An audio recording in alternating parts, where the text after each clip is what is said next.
Good morning students, welcome back to botany class. आज हम पढ़ेंगे फॉसिल्स के बारे में और फॉसिल क्या होते हैं। इसके अलावा हम ये पढ़ेंगे कि फॉसिल कितने प्रकार के होते हैं और किस प्रकार से वह बनते हैं। तो देखते हैं फॉसिल्स क्या होते हैं। फॉसिल जो है वो टर्म डिराइव की गई है एक लैटिन वर्ब टर्म से, जिसको फोडर कहा जाता है और जिसका मतलब होता है टू डिग। तो शाब्दिक अर्थ जो है एक तरीके से वो खोद के किसी चीज़ को निकालना, यह होता है। ओरिजिनल सेंस में फॉसिल जो है वो अर्थ के अंदर जो है पाया जाता है और उसमें से डिग आउट किया जाता है, उसमें से निकाला जाता है उसे। और अगर हम डिफ़ाइन करना चाहें या परिभाषित करना चाहें कि फॉसिल क्या है, तो फॉसिल जो है it is any organism as a whole, पूरा का पूरा ऑर्गेनिज्म या फिर उसका कुछ पार्ट, कुछ ट्रेसेस उस ऑर्गेनिज्म के, या इवन कुछ स्पेसिफिक केमिकल्स जो कि प्रोवाइड करें आइडिया इस चीज़ का कि कोई ऑर्गेनिज्म या उसके द्वारा की गई कोई एक्टिविटीज़ वहाँ हो रही हैं, तो उन सभी को हम फॉसिल में इंक्लूड करते हैं। तो फॉसिल एक तरीके से किसी और पर्टिकुलर ऑर्गेनिज्म के कुछ ट्रेसेस मिले हों, या वो पूरा का पूरा ऑर्गेनिज्म कहीं से हमें मिले, या उसके द्वारा कोई केमिकल सिक्रीट किया जाए वो हमें मिले, या उसके कुछ रिमेन्स हमें मिलें, तो उसको हम वहाँ फॉसिल कहते हैं। टाइप्स ऑफ फॉसिल्स की अगर हम बात करते हैं तो on the basis of preservation process, कि किस प्रकार से फॉसिल को प्रिजर्व किया जाता है, किस प्रकार से फॉसिल कहीं पे प्रिजर्व होता है, उसको बेसिस मान के, उसको आधार मान के फॉसिल्स को कई प्रकार में विभाजित किया गया है। तो पहला यहाँ पर जो प्रकार हम पढ़ने जा रहे हैं वह है पेट्रीफैक्शन। पेट्रीफैक्शन से मतलब है transformation of organic tissue into stone. जब भी कोई ऑर्गेनिज्म की डेथ होती है या वो मर जाता है और जब उसके द्वारा फॉसिल बनता है, तो उसमें जो उसका ऑर्गेनिक टिश्यू है, पेट्रीफैक्शन के केस में जो उसका ऑर्गेनिक टिश्यू है वह एक तरीके से पूरा का पूरा डिस्ट्रॉय हो जाता है, ख़त्म हो जाता है, और उसके स्थान पर स्टोन बन जाता है। स्टोन उसका आकार ले लेता है एक तरीके से। The plant material it absorbs minerals like silicates, carbonate, sulphates and phosphates. Plant material जो है वो मिनरल्स को एब्जॉर्ब करता है और वहाँ पर प्रेसिपिटेशन की प्रोसेस होती है, सिलिका, कार्बोनेट, मैग्नीशियम कार्बोनेट वगैरह, वो सब उस टिश्यू के अंदर आ जाते हैं और वो ऑर्गेनिक टिश्यू तो बिल्कुल डिस्ट्रॉय हो जाता है और सिर्फ ओरिजिनल हम कह सकते हैं सेल वॉल रह जाती है, और बाकी पूरा का पूरा जो एनिमल है, ऑर्गेनिज्म है, वो ट्रांसफॉर्म हो जाता है, परिवर्तित हो जाता है स्टोन में। किसके कारण? मिनरल्स के, कार्बोनेट वगैरह के डिपॉजिशन के, सिलिकेट के डिपॉजिशन के कारण। और एक एग्जाम्पल है जैसे कि पेट्रीफाइड स्टेम हम देख सकते हैं स्फीनोफिलम का। तो ये पेट्रीफाइड स्टेम है स्फीनोफिलम का, जिसके अंदर की पूरा का पूरा ऑर्गेनिक मैटर ख़त्म हो गया, डिस्ट्रॉय हो गया, और उसका स्थान ले लिया कुछ मिनरल्स ने जो कि स्ट्रॉन्ग हो जाते हैं और स्टोन में परिवर्तित हो जाते हैं। तो इसको हम कहते हैं पेट्रीफैक्शन का प्रोसेस।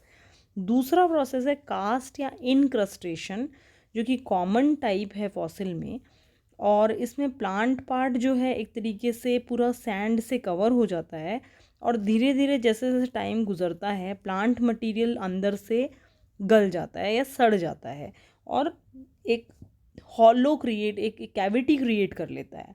वो कैविटी जो है बाद में जाके कुछ रॉक्स मटेरियल जो सैंड वगैरह में पाया जाता है, उससे वो कैविटी भर जाती है, और हम कह सकते हैं कि वो जो ऑर्गेनिक मैटर था वो तो सब ख़त्म हो जाता है, लेकिन वो एक सांचा जैसा बना लेते, कास्ट बना लेता है, जिसमें कि ऑर्गेनिक मैटर ना होके और जो स्टोन का मटेरियल है वो मटेरियल उसमें भर के और एक सेम साइज़ और शेप का कास्ट या सांचा बन जाता है। जैसे कि एग्जाम्पल हम दे सकते हैं कास्ट ऑफ पिथ, स्टिग्मेरियम जो रूट था, हमने पढ़ा भी है पहले, ये कैलेमाइट्स वगैरह हमने जब पढ़े तब भी आपको कई सारी इस तरह की चीज़ें आपको बताई गई थी। तो स्टिग्मेरियम जो है वो एक रूट कास्ट है, तो रूट कास्ट यहाँ पर इसका एग्जाम्पल है। अब आते हैं हम कंप्रेशन पे ये एक प्रकार का फॉसिल है जो कि शेप एंटायर प्लांट की ले लेता है, और ये वर्टिकल प्रेशर, कंप्रेस किसी को चीज़ को करना मतलब पिचकाना एक तरीके से उसको, वर्टिकल प्रेशर के द्वारा ये पूरा का पूरा जो प्लांट है वो एक तरीके से प्रेस हो जाता है, फ्लैट हो जाता है। और इसके कुछ एग्जाम्पल हैं जैसे क्ले नोड्यूल्स वगैरह हैं, जिसमें कि प्लांट जो है वो मतलब एनकेस हो जाता है एक तरीके से बॉल ऑफ क्ले के अंदर, और वो बॉल ऑफ क्ले में जो प्लांट का मटेरियल है वो पूरा का पूरा पिचक जाता है, कंप्रेस होके मतलब बंद हो जाता है उस क्ले बॉल के अंदर। और जब आप उस नोड्यूल को ओपन करोगे या तोड़ोगे तो ऑर्गेनिक रिमेन्स जो हैं वो आपको वहाँ पर दिखेंगे, इसके अंदर इंटैक्ट होंगे, वो पिचके हुए से होंगे और उनको आराम से स्टडी किया जा सकता है। तो कहने का तात्पर्य ये है कि जैसे हमने पेट्रीफैक्शन पढ़ा, हमने कास्ट पढ़ा या इंक्रस्टेशन पढ़ा, उसके अंदर तो ऑर्गेनिक मैटर डिस्ट्रॉय हो जाता है और कोई दूसरा मटेरियल उसका स्थान ले लेता है। लेकिन यहाँ पर प्लांट मटेरियल खुद कंप्रेस होता है, मतलब प्लांट मटेरियल पिचक जाता है, दब जाता है, प्रेस हो जाता है, लेकिन ऑर्गेनिक मैटर उसमें रहता है और वो कंप्रेस होके किसी सेडिमेंट या किसी सॉइल के अंदर एक तरीके से एनक्लोज हो जाता है, हम कह सकते हैं। जैसे कि एग्जाम्पल है स्पोरोफिल या स्पोरेंजियाज जो हैं वो कंप्रेस होते हैं, जैसे कि लेपिडोस्ट्रॉबस के अंदर इस तरीके का उदाहरण देखा गया है। ये आप देख सकते हैं कुछ चित्र में, कंप्रेशन में जब पिचक जाएगा तो लेपिडोस्ट्रॉबस में इस तरीके की आपको प्लांट इस तरीके से दिखेगा। इसी प्रकार से जो कास्ट है, इंक्रस्टेशन है, स्टिग्मेरिया है, ये रूट कास्ट है, इस तरीके से रूट जो है आपको स्टोन जैसी दिखाई देगी, मतलब एक तरीके से स्टोन में ये परिवर्तित हो गई है। शेप साइज वैसा ही रहता है लेकिन जो मटेरियल है वो ऑर्गेनिक नहीं रहता है इसमें। अब आते हैं हम इम्प्रेशन के ऊपर। इम्प्रेशन जो है आपका जैसे कि नाम से ही हमें पता चल रहा है कि किसी न किसी प्लांट या एनिमल का इम्प्रिंट रह गया हो, छाप उसकी रह गई हो, और ऑर्गेनिक मैटर यहाँ पे भी कम्प्लीटली डिस्ट्रॉय हो जाता है और जो इम्प्रेशन है, वो जो छाप है वो परमानेंट हो जाती है किसी भी क्ले पे, सैंड पे, और वो बाद में क्ले या सैंड जो है स्टोन में परिवर्तित हो जाता है। ये जो इम्प्रेशन है कुछ डार्क कलर का होता है सरफेस पे, रॉक्स के सरफेस पे, क्योंकि इसमें कई बार थोड़ा बहुत ऑर्गेनिक मैटर भी ये अपने अंदर रिटेन कर लेता है और बड़ा ही ब्यूटीफुल पेंटिंग जैसी लगती है ये, बहुत अच्छे से प्रिजर्व भी हो जाता है।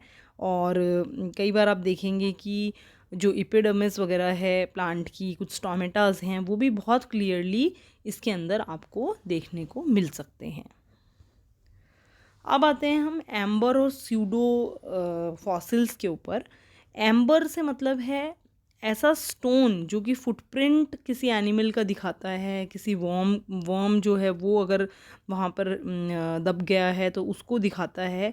और एम्बर बनता किससे है कि जो रेजिन है, कुछ प्लांट्स जैसे जिम्नोस्पर्म्स वगैरह जो है, कुछ गम उनसे सिक्रीट होता है और उसके अंदर एक तरीके से आप कह सकते हो कि कुछ प्लांट मटेरियल उसके अंदर चला जाता है और ऊपर से वो रेजिन लग जाता है, तो मतलब वो बॉल टाइप बना लेता है। उस रेसिनस बॉल के अंदर जो है आपको प्लांट मटेरियल दिखाई देता है। तो इस तरीके का अगर कुछ फॉसिल क्रिएट होता है तो उसको हम एम्बर के नाम से जानते हैं। अब एक इसमें फॉसिल है जिसको हम कहते हैं सूडो फॉसिल। सूडो मतलब होता है आपको भ्रम हो किसी चीज़ का, एक्चुअली वो फॉसिल नहीं हो, apart from true fossil. True fossil हम उसे नहीं बोलेंगे, सूडो मतलब ही फॉल्स होता है, मतलब गलत। तो देखने में आपको ऐसा प्रतीत होगा कि वह फॉसिल है, लेकिन वो एक्चुअली फॉसिल ना होके फॉसिल जैसा प्रतीत होता है। फर्स्ट टाइम जब एकदम से आप देखते हो तो आपको ऐसा लगता है वो फॉसिल है, लेकिन वो कुछ डार्क कलर्ड स्टोन मटेरियल ही होता है, स्टोन का ही पार्ट होता है या स्टोन का हिस्सा होता है, कुछ ऐसा फॉसिल के जैसे आपको लगता है। तो अगर ऐसा है तो आप उसको कहेंगे सूडो फॉसिल्स। तो आप ये देख सकते हैं इम्प्रेशन हमने जो पढ़ा था, इम्प्रेशन की कुछ मार्क जो है आपको ऐसा लगे कि कुछ मार्क हो गया इस पर, कि कहीं पे छाप पड़ गई किसी प्लांट की, प्लांट मटेरियल की या किसी एनिमल का भी हो सकता है, और वो धीरे धीरे वो जो सॉइल था जहाँ पर छाप पड़ी है वो धीरे धीरे स्टोन में परिवर्तित हो जाता है और वो मार्क जो है वो परमानेंट हो जाता है, तो उसको हम इम्प्रेशन कहते हैं। दूसरी तरफ में आप देख रही हैं एम्बर है, इसमें जो ये छापे से दिखाई दे रहे हैं ये छापे नहीं है एक्चुअली, ये प्लांट मटेरियल या ये इंसेक्ट इस रेजिन के अंदर बंद हो जाता है अंदर, और वो परमानेंट बंद हो जाता है और दिखता है वो। तो इस तरीके से आप उसको देख सकते हो, जैसे बी इम्प्रेशन ऑफ साइकेड्स लिखा हुआ है, दूसरे में fossil of an insect inside the amber, amber के अंदर आपको ये दिखाई दे रहा है। तो ये हमने पढ़े हैं टाइप्स ऑफ फॉसिल। अब ऑन द बेसिस ऑफ, आप कह सकते हो on the basis of their preservation, कि किस प्रकार से फॉसिल प्रिजर्व होता है उसके ऊपर तय होता है कि वो कौन सा प्रकार का फॉसिल है। थैंक यू सो मच, आशा करती हूँ आपको समझ में आया होगा। आप इसको बुक से भी पढ़िए, थोड़ा थ्योरेटिकल टॉपिक है ये, लेकिन इस यूनिट के अंदर या तो आपको फॉसिल टेरिडोफाइट्स या जिम्नोस्पर्म्स के बारे में पूछा जाता है, जैसे विलियमसोनिया हमने पढ़ा, लेपिडोडेंड्रॉन वगैरह हमने पढ़ा, कैलमाइट्स पढ़ा, राहिनिया पढ़ा, या तो इनमें से कोई प्रश्न आता है, या फिर आपको फॉसिल क्या है, कितने प्रकार के होते हैं, इस प्रकार का प्रश्न आ सकता है। बहुत बहुत धन्यवाद।